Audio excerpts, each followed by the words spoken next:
Voilà, bonjour à tous, vous allez bien? Je voudrais dire simplement que Dieu, lui, il est au contrôle des temps et des circonstances. Nous ne maîtrisons pas grand-chose. Parfois, on pense maîtriser certaines choses, mais en fait, c'est très aléatoire et c'est même très court. Parce que entre ce qu'on prévoit et puis ce qui arrive réellement, eh bien, on peut parfois être surpris. Ce matin, je voudrais vous parler de la clarté. La clarté dans différents domaines. Tout d'abord, la clarté dans la vision. Comment vont vos yeux ce matin? Est-ce que vos yeux sont en bon état? Alors c'est vrai pour nos yeux physiques, mais je voudrais aussi insister sur nos yeux spirituels. Parce qu'on peut voir de deux manières. Vous savez, les espions hébreux vont aller et ils vont dire, oui, c'est vrai que le lait, le pays, il est comme tu l'as annoncé, ruisselant de lait, de miel. C'est vrai qu'il y a de belles choses à voir, mais il y a aussi des géants. Nous étions à leurs yeux et aux nôtres comme des sauterelles. Et le regard, il est juste, parce que c'est vrai qu'ils se sont trouvés face à des géants. Mais il y en a deux, et vous les connaissez, Josué et Caleb, qui eux vont dire, c'est vrai. C'est vrai qu'il y a des luttes, c'est vrai qu'il y a des combats, c'est vrai qu'il y a des géants, mais Dieu nous a fait une promesse. Et il va nous donner la victoire. Et je crois que ce matin, n'oublie pas les promesses que Dieu a faites. N'oublie pas les paroles que Dieu a données. Si c'est de Dieu, ça s'accomplira, et même plus, ça s'accomplira certainement. Prenez un premier texte avec moi, on va en lire plusieurs ce matin, dans les psaumes au chapitre 13.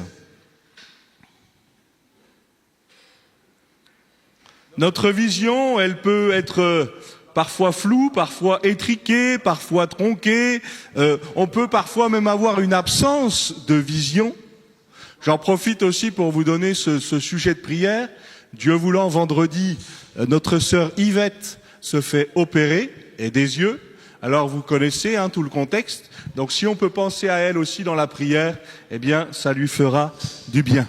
Psaume 13 et à partir du verset 4. Voilà, tu peux mettre à partir du verset 4 si tu veux.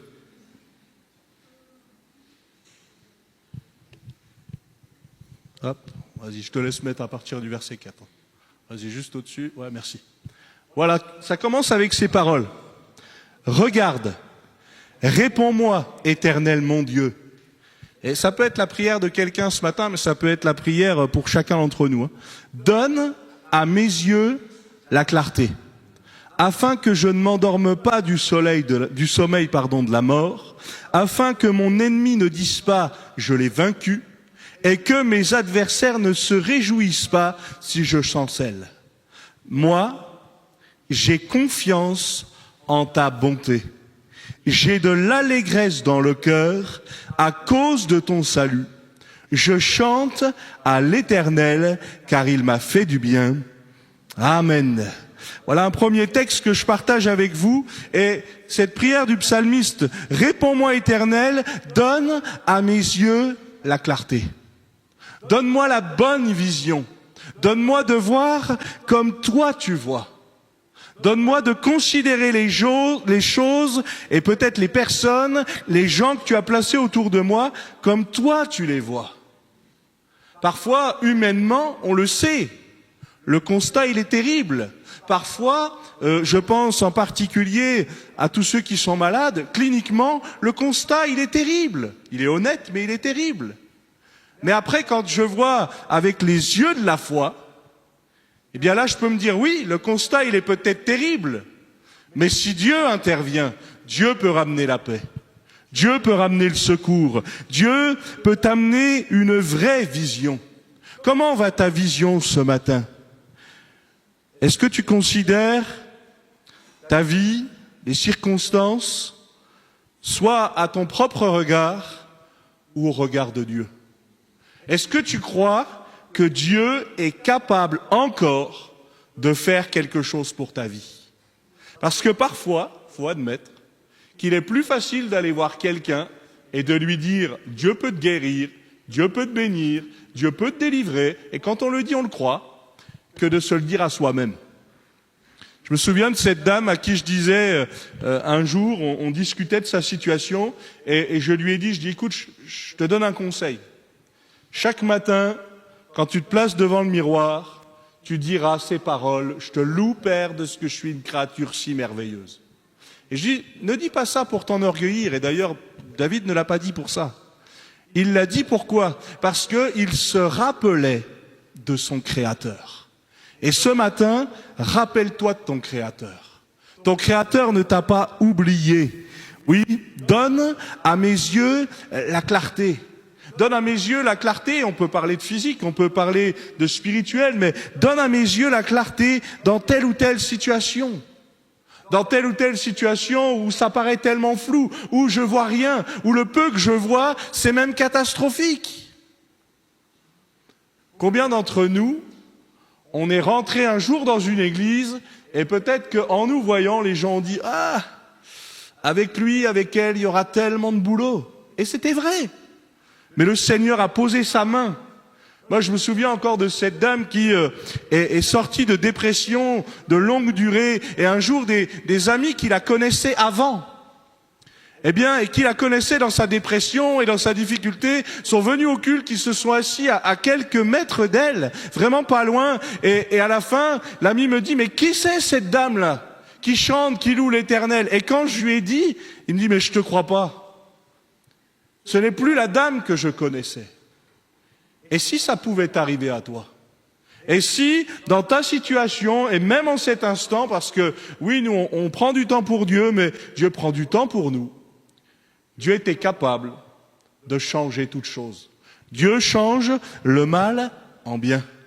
Dieu est capable de redonner une vision à celui qui n'en a plus. Et ce que j'aime, moi, dans les évangiles, c'est que vous ne verrez jamais un aveugle être guéri par Jésus de la même manière. À chaque fois, il utilise quelque chose de différent. Et tant mieux pour nous. Parce que s'il avait utilisé qu'une seule manière, on aurait dit, ça y est, on connaît la recette. Il suffit juste de faire comme ça et ça marche. Un peu comme certains qui prennent même la prière comme une potion magique. En disant, il suffit de prier et puis ça se passe. Non, non. Il faut l'attitude de foi, il faut l'attitude de cœur, et il faut surtout être honnête devant Dieu. Est-ce que ma vision, elle est honnête quand je parle de moi-même? Est-ce que j'arrive à avoir une vision claire de ce que je traverse? C'est pas toujours facile, hein. Et parfois, on a besoin des collègues. Moi, c'est pour ça aussi que j'aime bien me retrouver avec les collègues, parce que quand on discute de situations, on peut se dire, mais tiens, moi aussi, j'ai vécu ça. Et voilà comment j'ai agi, voilà comment j'ai mal agi, voilà comment j'ai bien agi. Et c'est important d'avoir ce conseil. Mais en tout cas, peut-être ça doit être la prière pour quelqu'un ce matin, mais donne à mes yeux la clarté. Que je vois comme toi tu vois, que je ne m'apitoie pas sur mon sort, que je ne m'arrête pas juste à ma propre compréhension. Vous avez vu comme moi, vous écoutez les infos comme moi, c'est pas très réjouissant. Je sais pas si on peut dire que demain ce sera plus réjouissant, je ne le crois pas trop. Mais ce qui est sûr, c'est que Dieu, il est au contrôle. Dieu, il est aux commandes de ça. Parce que lui, il a une vision globale des choses. Parfois, je ne comprends pas dans ma vie pourquoi Dieu a agi comme ça. Mais lui, comme il a une vision globale, avec le temps, je comprends. D'ailleurs, quand on prend l'histoire de Joseph, c'est exactement ça. Joseph n'a rien maîtrisé de son histoire. Il a été vendu, il a été rejeté, il a été oublié, on l'a même considéré comme mort, on pensait que c'était son cas, mais Dieu veillait sur Joseph. Et quand il va retrouver ses frères, il va leur dire, vous aviez médité de me faire du mal, mais Dieu l'a changé en bien. Et non seulement pour sauver ses frères, sa famille, mais pour sauver tout un tas de gens. Joseph aurait pu s'apitoyer sur son sort en disant « c'est terrible, je ne m'en sortirai pas ». Mais en tout cas, on ne trouve pas ces paroles-là dans la parole. Je ne dis pas qu'il ne l'a jamais fait. Peut-être l'a-t-il fait quelquefois. On peut se dire que dans la prison, il y est resté 2 ans, oublié de tous, avec déjà tout ce qu'il avait traversé. On peut imaginer que des fois, des mauvaises pensées arrivent, comme ça nous arrive à tous. Mais peut-être de dire ce matin, donne-moi de voir les choses et de rechercher les choses comme toi tu les vois et comme toi tu les cherches. Prenez un autre texte avec moi. 2 Rois, chapitre 6.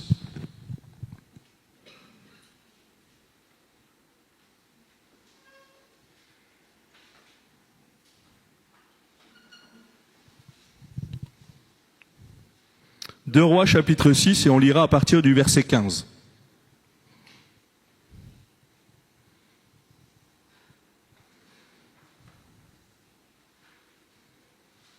Là aussi, une autre forme de prière, toujours sur le même thème. 2 Rois, chapitre 6, verset 15. Merci. Le serviteur de l'homme de Dieu se leva de bon matin et sortit. Et voici une troupe entourait la ville avec des chevaux, des chars. Et le serviteur dit à l'homme de Dieu, à mon Seigneur, comment ferons-nous? Il répondit, ne crains point, car ceux qui sont avec nous sont en plus grand nombre que ceux qui sont avec eux. Élisée pria et dit, Éternel, ouvre ses yeux pour qu'il voie. Et l'Éternel ouvrit les yeux du serviteur qui vit la montagne pleine de chevaux et de chars de feu autour d'Élysée. Continuons un peu la lecture. Les Syriens descendirent vers Élysée. Il adressa alors cette prière à l'Éternel. Daigne frapper d'aveuglement cette nation. Et l'Éternel les frappa d'aveuglement selon la parole d'Élysée. Élysée leur dit, ce n'est pas ici le chemin. Et ce n'est pas ici la ville, suivez-moi, je vous conduirai vers l'homme que vous cherchez. Et il les conduisit à Samarie. Lorsqu'ils furent entrés dans Samarie, Élisée dit, Éternel, ouvre les yeux de ces gens pour qu'ils voient. Et l'Éternel ouvrit leurs yeux, et ils vinrent qu'ils étaient au milieu de Samarie. Simplement, dans ce récit, nous rappeler que notre Dieu est déjà vainqueur. Il a déjà remporté le combat. Il a remporté le dernier combat. C'était même pas le combat seulement à la croix, c'était le combat sur la mort. Il a déjà vaincu. Il est ressuscité. Et moi, je peux entrer dans sa victoire. Élisée va prier en disant, ouvre ses yeux pour qu'il voie. Pour qu'il voie ce que je suis capable de faire, ce que j'ai déjà commencé à faire, voire même ce qui est déjà en place.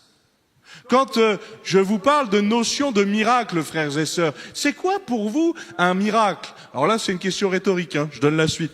Un miracle, pour certains, c'est il faut que le ciel s'ouvre, il faut que la terre s'ouvre, il faut quelque chose de grandiose aux yeux du monde. Mais pour d'autres, un miracle, c'est aussi toutes les petites choses qui nous paraissent petites, mais que Dieu est quand même capable de faire. Et même des fois, j'ai même pas fini de demander que Dieu a déjà agi. Et Dieu peut le faire encore. Est-ce que, frères et sœurs, et là réponds dans ton cœur, mais est-ce que tu crois encore au miracle? Parce que des fois, encourager quelqu'un à croire au miracle, c'est plus facile que de croire encore au miracle. Peut-être de dire ce matin, ouvre mes yeux. Et peut-être pour d'autres, ouvre ses yeux pour qu'il voie. Pour qu'il voie que Dieu est agissant, que Dieu est bénissant, que Dieu est présent. Même quand on ne le voit pas, ça ne veut pas dire que Dieu n'est pas là. Moi j'aime ça. Les fois où quelque part on a l'impression que Dieu n'agit pas, mais qu'il se passe quand même quelque chose, et il se passe surtout exactement ce qu'il faut. Qu'est-ce que tu voudrais demander au Seigneur ce matin? Qu'est-ce que tu voudrais demander au Seigneur avec le peu de foi qu'on peut avoir, avec parfois notre incrédulité? Qu'est-ce que je demande au Seigneur? Et puis simplement, pas seulement dire, Seigneur, ouvre-leur à tous les yeux. Seigneur, fais-le aussi pour moi. Parce que mon regard a besoin d'être lavé. Parce que mon regard a besoin d'être révisé. On connaît tout ça, tous ceux qui portent des lunettes, on est obligé d'aller voir l'ophtalmo de temps en temps. Il y a des petits réajustements en fonction des choses, on change de type de lunettes en fonction de l'âge. Eh bien, on a besoin aussi de ça, spirituellement. Le message ne changera pas, mais nous avons besoin de la révélation du message. Vous avez remarqué comme quand on demande au Seigneur, parle-moi, selon ta parole, Dieu est capable de le faire. Mais vous avez remarqué aussi parfois, Dieu le fait, mais je l'écoute pas. Ou des fois, ah, merci de m'avoir parlé, Seigneur. Mais c'est pas ça que je voulais entendre. Et c'est là que la vision entre en jeu. Est-ce que c'est mon bien-être temporaire qui m'intéresse ou le bien-être éternel? On parle beaucoup de regard ces derniers temps. Le Seigneur m'a mis à cœur ça. On a parlé d'Abraham, on a parlé de Lot et de tellement de choses. Mais pour moi, on a besoin d'avoir ce regard aussi sur le monde. Pour moi, nous sommes dans un temps de la fin. Et nous devons prier pour que Dieu ouvre les yeux de tous ceux qui sont autour de nous et qui ne connaissent pas le Seigneur. Comme un jour, quelqu'un a prié pour nous. Ici, nous avons des prospectus, nous avons des moyens d'annoncer l'Évangile, on a une bouche, on a des oreilles, on a plein de choses qui peuvent... Mais est-ce que j'annonce encore l'Évangile? Est-ce que j'annonce, est-ce que je parle encore du Seigneur? Et je vous le dis, pas seulement pour remplir cette salle, parce que le but, c'est pas de remplir nos salles, c'est que le ciel soit rempli. Parce qu'on peut faire un constat rapide, nos salles seront peut-être pleines, mais ça ne veut pas dire qu'on remplira tous le ciel, clairement. Mais peut-être de dire, Seigneur, ouvre mes yeux, mais ouvre les yeux aussi de ceux et celles qui sont à côté de moi. Merci encore, moi je vous le répète souvent, et en particulier les mardis, je dis souvent merci au Seigneur pour ceux qui un jour nous ont parlé du Seigneur. Et nous ont ouvert la voie. Ils auraient pu garder ça pour eux, ils auraient pu dire ça c'est la sphère du privé. Mais frères et sœurs, le salut c'est pas de la sphère du privé parce que il en va de notre vie. Si vous avez un bon médecin, si vous avez un bon vaccin, vous allez faire quoi? Ben on va le partager. On va pas dire bah non c'est la sphère du privé. Non, si vous avez l'antidote, donnez-le. Et le Seigneur c'est ce qu'il nous dit. Il nous dit, mais si je t'ai ouvert les yeux, c'est pas seulement pour toi. C'est pour que tu puisses le partager. Si le Seigneur a guéri ton cœur, eh bien partage-le. Si le Seigneur a guéri ta vie, si le Seigneur a guéri ton corps, partage-le. Pour que d'autres puissent se dire, mais s'il l'a fait pour lui, pourquoi ne le ferait-il pas pour moi? Ouvre ses yeux pour qu'il voie. Et ce texte-là, moi je l'aime beaucoup parce que c'est juste une histoire de vision. Le serviteur, lui, avait besoin de voir les choses, et puis après, eh bien, Seigneur, frappe-les d'aveuglement. Frappe-les d'aveuglement, parce que là, c'est nos ennemis. Et le texte se termine bien, parce que les ennemis, ils n'ont pas été exterminés. Non, c'est bon, renvoie-les tranquilles, que ce soit un témoignage. Et que Dieu nous aide aussi. C'est facile de réagir humainement. On connaît tous la loi du talion. Œil pour œil et dent pour dent. Ça, on n'a pas eu besoin de nous l'apprendre. On apprend vite la vengeance, même sans qu'on nous l'explique. Mais nous avons eu besoin, et on en a encore besoin, d'apprendre la loi de la grâce. La loi du pardon véritable. Pas seulement, je te pardonne, mais par contre, j'oublie pas. Et dès que ça va se passer, hop. Non, que Dieu nous aide. Que Dieu nous aide à aller de l'avant. Alors, comme je le dis souvent, parfois, quand on a été blessé, on l'oublie pas quand même. Pourquoi? Parce que moi, si un chien il me mord, à un moment donné, si je sais que le chien est mort, je vais pas forcément y retourner 10 fois. Et si j'oublie et qu'à chaque fois j'y retourne et que je me fais mordre, là, j'apprends pas. Mais peut-être de dire, Seigneur, donne-nous la prudence, mais donne-nous surtout ton amour. Donne-nous surtout ta vision des choses, encore une fois. Parce que le Seigneur, à la croix, lui, il va dire, mais pardonne-leur. Ils ne savent pas ce qu'ils font. Daigne frapper d'aveuglement cette nation, et l'Éternel va les frapper d'aveuglement, selon la parole d'Élisée. Vous parlez encore d'une autre manière de clarté. On trouve ce texte dans Psaume 89, verset 16. Ça nous parle aussi d'être attentif à ce que Dieu veut nous dire et à la manière dont Dieu nous parle. Est-ce que j'arrive à discerner quand ça vient de Dieu, quand ça ne vient pas de lui? Et le Psaume 89, verset 16. Voilà, je vais attendre que ce soit affiché. On va le lire ensemble. Une bonne vision, mais aussi de bonnes oreilles. C'est important, que nous puissions avoir de bonnes oreilles pour entendre ce que le Seigneur veut nous dire. Voilà, Psaume 89, verset 16. Vous ferez gaffe, c'est un peu décalé sur cette version-là. Moi, je suis à heureux le peuple qui connaît le son de la trompette. Voilà, c'est exactement ça, c'est le 15 et entre parenthèses vous avez le 16. Exactement. Psaume 89. Heureux le peuple qui connaît le son de la trompette. Il marche à la clarté de ta face, ô Éternel.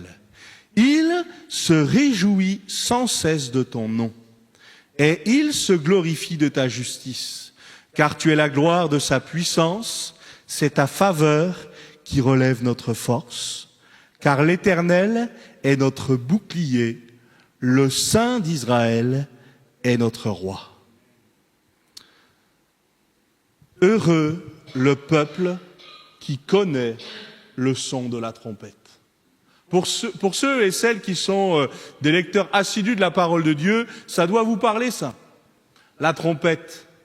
On connaît ces chants, hein. La trompette sonne. Peut-être vous connaissez ce chant. Mais dans la parole de Dieu, le signe de la trompette, c'est le signe de ralliement. Il y avait plusieurs types de sons de trompette. Parfois c'était une fois, parfois c'était plusieurs fois, mais chaque son de trompette voulait dire quelque chose pour le peuple. Et ça l'amenait à l'action.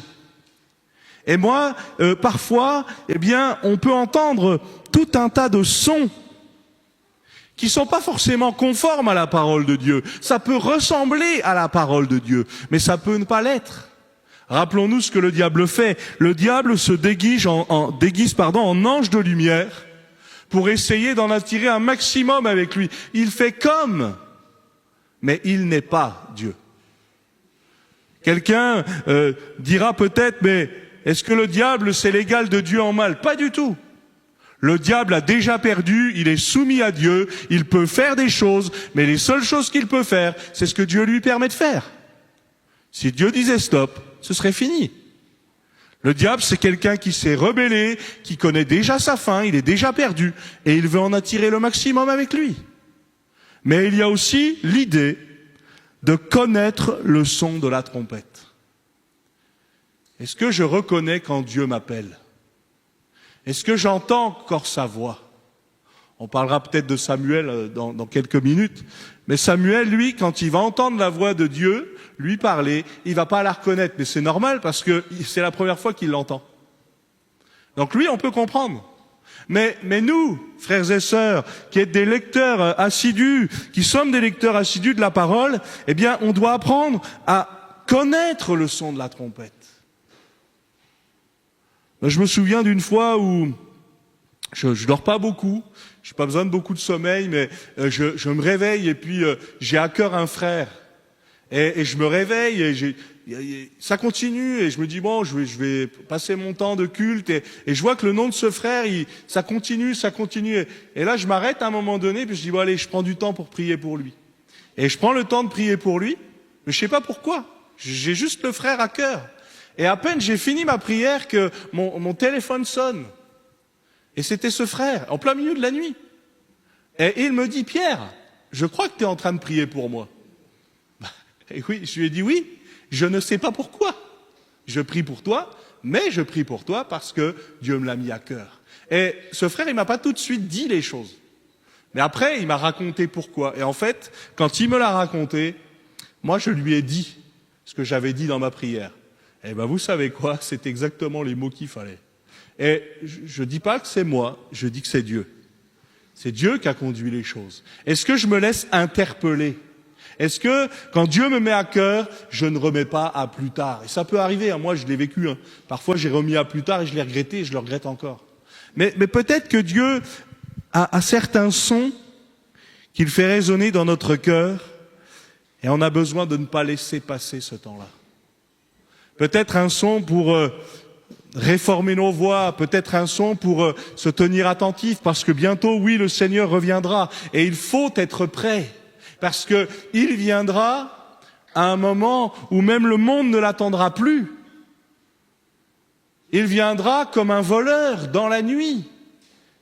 Et vous savez que le voleur, il prévient pas avant d'arriver. Hein. Eh bien, là, on a eu la prévenance, parce que, oui, je reviens, je vais revenir, tenez bon. Et il faut tenir jusqu'au bout. Mais encore faut-il aussi connaître le son de la trompette permet d'avoir une bonne direction. Il y en a tellement des messages aujourd'hui. Les bienfaits d'Internet, c'est qu'on peut entendre 1001 messages de l'Évangile. Les méfaits d'Internet, c'est qu'on peut entendre 1001 messages de l'Évangile. Parce que le problème, c'est qu'il n'y a pas que du bon. Et là, je ne vous parle pas de la qualité du pasteur qui prêche. Je vous parle du message. Parfois, j'entends quelque chose et ça doit tiquer un peu mon oreille parfois parce que je dois me dire, mais ça, c'est pas dans la parole. Qu'est-ce qu'il est en train de raconter? Qu'est-ce qu'un tel ou un tel sont en train de raconter? Les chrétiens de Béret, ils scrutaient les Écritures et ils allaient voir l'apôtre Paul pour lui dire, mais ça c'est juste. Et ça, et moi j'aime bien cette attitude-là, non pas pour casser. Il y en a, ils vous parlent, ils vont vers le pasteur, mais juste pour casser le pasteur. C'est pas ça l'idée. C'est que si on dit quelque chose de faux, bah dites-le nous, comme ça on va corriger. Et ça peut arriver de dire des choses fausses, même de se tromper un peu dans les récits. Le problème, c'est quand c'est volontaire. Il y a des gens, ils annoncent des messages, ils font coller l'écriture à leur message, et pourtant la Bible dit tout l'inverse. Et c'est là où nous avons besoin de la clarté dans le message. Est-ce que je reconnais quand Dieu m'appelle? Si je vous dis, frères et sœurs, est-ce que vous voulez le salut de vos enfants? Il y a quelqu'un qui va me dire non ici? Est-ce que vous voulez le salut du monde? Il y a quelqu'un qui va me dire non? Non, tout le monde va me dire oui. La question c'est, est-ce que je fais ce qu'il faut pour le salut de mon enfant? Je rigolais parce que quand le prédicateur qui était à la convention, c'est quelqu'un qui vient d'Angleterre, il a une église à Manchester. Alors, bien sûr, hein, qui dit Manchester? Vous, je sais pas à quoi vous pensez quand vous entendez Manchester, mais moi j'entends foot. Normal. Bon, en même temps, j'entends foot tout le temps, moi. Bon, et là, le pasteur dit, voilà, je suis un supporter de la véritable équipe de Manchester. C'est un supporter de City. Du coup, j'envoie à Yann, je lui dis, Yann, le pasteur, il est supporter de Manchester City. Et Yann, il me répond, oui, oui, Dieu a dû toucher son cœur, même pour ça. Moi, je m'en moque, je suis pas un supporter ni de Manchester United, ni de City. Allez, Arsenal. Je fais un peu de pub. Ah, voilà. Ce soir, c'est le derby, hein, pour ceux qui savent pas. Donc, vous penserez à moi, c'est Lille-Lens, même si j'aime bien Lille aussi. Mais... En tout cas, je reviens à mon message. Si vous me permettez, d'ailleurs vous me le permettez, je le sais. Mais ce que je voudrais dire, c'est que, est-ce que je me laisse interpeller? Dieu a des manières de nous interpeller. Il y a des choses, des fois, ça nous passe complètement au travers. Mais peut-être que, pour Bruno, pour d'autres, eux, ils vont tiquer sur ça et puis pas moi. Ou inversement. Parce que Dieu sait exactement quels sont nos besoins. Comment nous toucher? Moi, vous n'allez pas être étonné si je vous dis que quand j'étais jeune, toutes les prédications où on prenait un exemple de foot, oui, je devenais plus attentif. Le cinéma, c'est pareil. Mais en fait, chacun pour nous, on peut avoir des choses comme ça. La question, c'est, oui, mais une fois que je suis rendu attentif, qu'est-ce que je fais du message que j'entends? Parce que si le message est bon, et encore une fois, je ne parle pas du pasteur, je parle de Dieu, qui nous parle au travers du message. Si le message est bon, qu'est-ce que j'en fais? Est-ce que je vais chercher plus loin? Et est-ce que je vais pas simplement dire oui, c'est un bon message, et ça suffit? Non. Si c'est un bon message, donne-moi de le mettre en pratique. Donne-moi d'aller chercher ta parole. Lisez avec moi, ça va dans le même sens que le texte que nous venons de partager. Dans 1 Corinthiens chapitre 14.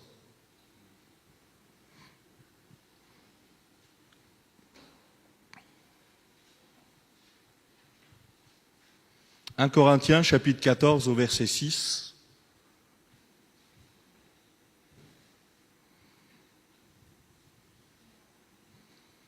Il est dit, et maintenant frères, 1 Corinthiens 14 verset 6, de quelle utilité vous serais-je si je venais à vous parlant en langue et si je ne vous parlais pas par révélation ou par connaissance ou par prophétie ou par doctrine? Si les objets inanimés qui rendent un son comme une flûte ou une harpe ne rendent pas des sons distincts, comment reconnaîtra-t-on ce qui est joué sur la flûte ou sur la harpe? Et si la trompette rend un son confus, qui se préparera au combat? De même, vous, si par la langue vous ne donnez pas une parole distincte, comment saura-t-on ce que vous dites? Car vous parlerez en l'air. Le son de la trompette, le son de l'instrument. Oui, donnez une parole distincte, donnez une parole claire. J'ai cet exemple il y a quelques années. Dans l'émission Top Chef, ils ont, vous savez, différents défis qui leur sont proposés. Et puis, les candidats devaient cuisiner pour des enfants. Alors, ils sont partis sur, ouais, on va faire ceci, on va faire cela. Je me rappelle plus des plats, mais chacun part sur, ouais, ça va leur faire plaisir. Et puis, des fois, vous savez, ils sont appelés à faire des trompe-l'œil. Ouais, je dois leur faire manger des choses qu'ils aiment pas, des choux de Bruxelles ou d'autres choses, et je dois leur faire manger ça. Et ils font, et puis, en fait, l'épreuve se passe. Comme pratiquement tous les ans, ils font ça. Et puis, par contre, après, il y a une petite révélation de la part de l'animateur. Il dit, ce qu'on vous a pas dit, c'est que les enfants qui ont goûté vos plats sont des enfants de grands chefs, meilleurs ouvriers de France. Et là, un des candidats a dit, mais si j'avais su, j'aurais fait meilleur. Et moi, quand il a dit ça, ça m'a fait réfléchir.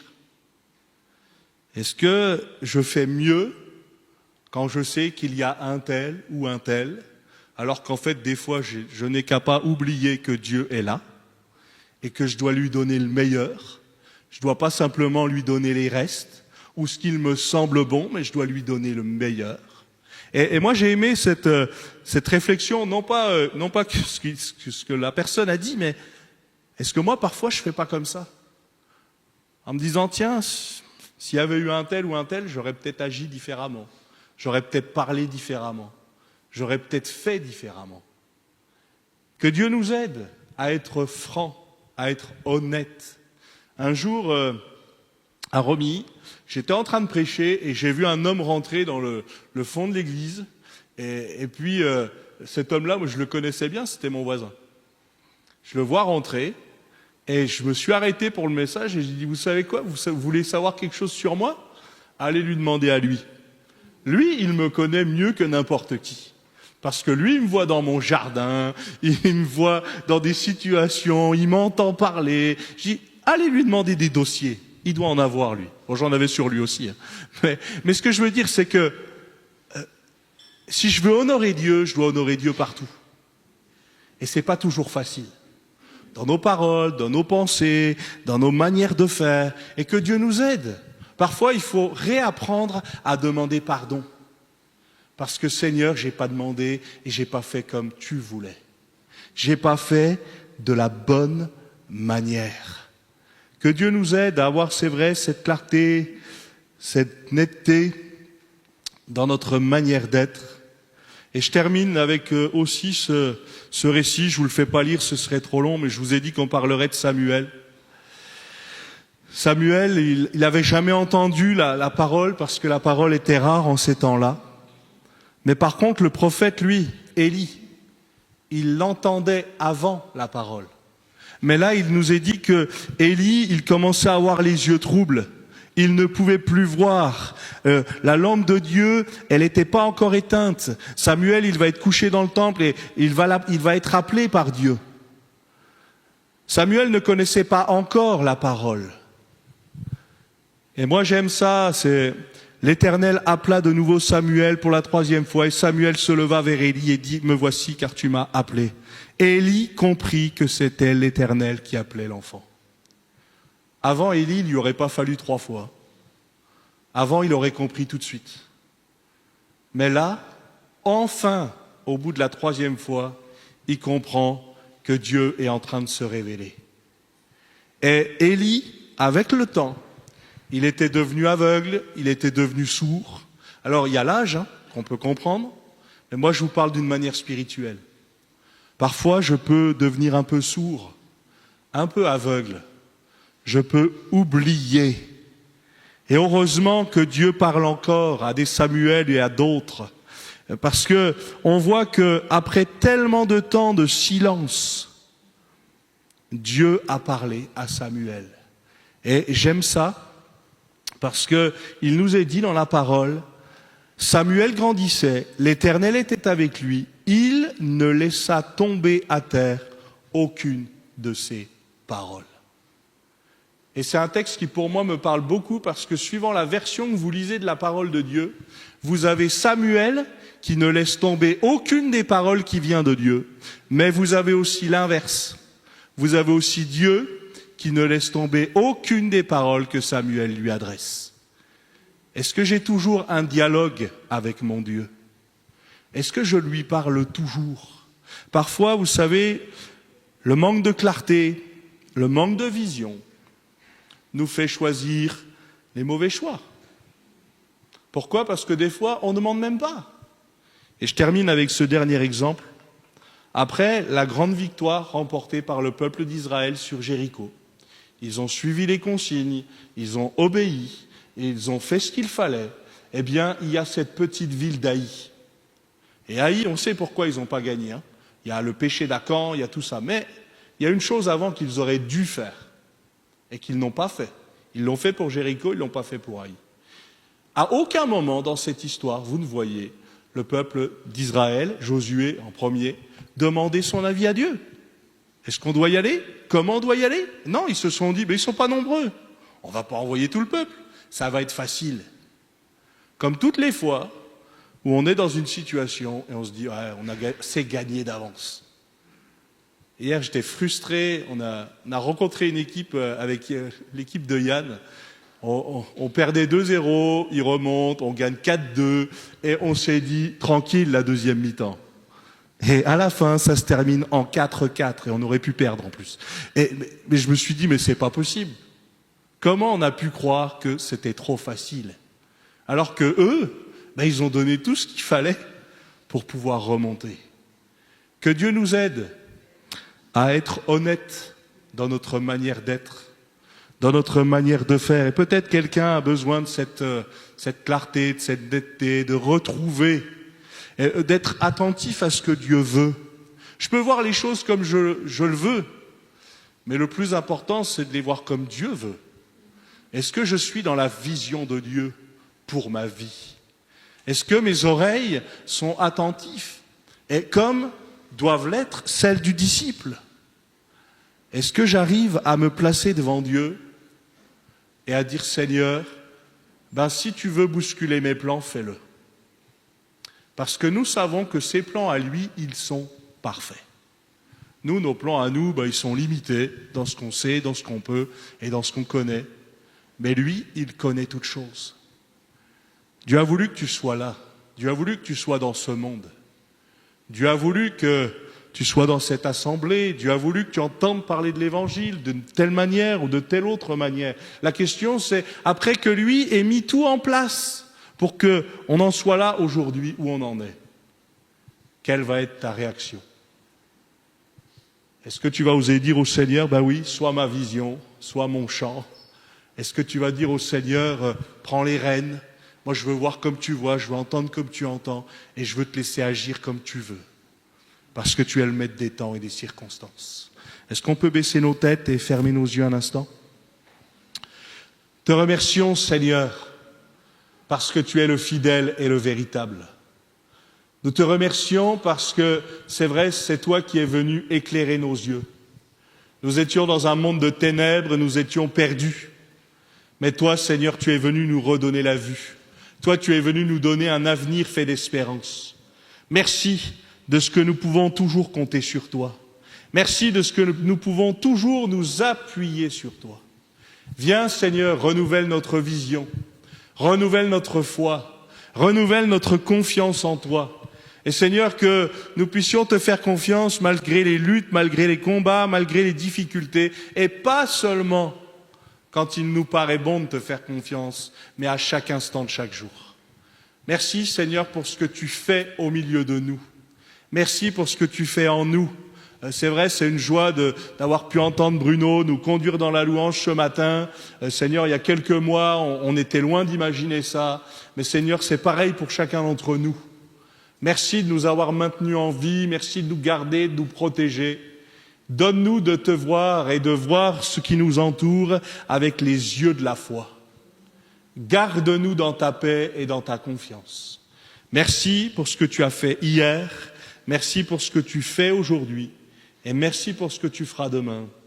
Amen. Amen. Merci pour votre attention.